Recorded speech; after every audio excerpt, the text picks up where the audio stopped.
नगर पंचायत जयजयपुर में इस बार रावण दहन का कार्यक्रम नगर पंचायत अध्यक्ष सोनसाई देवांगन के नेतृत्व में किया गया, जहां पर जयजयपुर स्टेडियम के अंदर इस साल रावण बनाया गया, जहां पर ढोल बाजे कर्मा नृत्य के साथ अनेकों प्रकार की झांकियां जमकर आतिशबाजी ने दर्शकों का मन मोह लिया।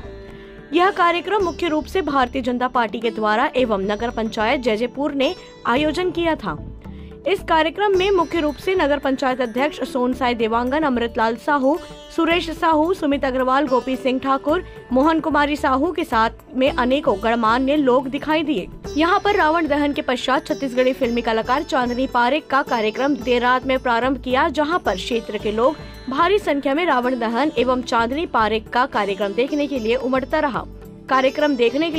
उमड़ता रहा। भीड़ मौसम भी करवटें बदलते रहे, लेकिन मौसम ने खुलकर साथ दिया, जिसकी वजह से रावण दहन एवं चांदनी पारेख का कार्यक्रम शांतिपूर्ण संपन्न हुआ। यह भीड़ एक और दशहरा गढ़ रहा तो दूसरी ओर स्टेडियम में नगर पंचायत का विशाल रावण का वध किया गया।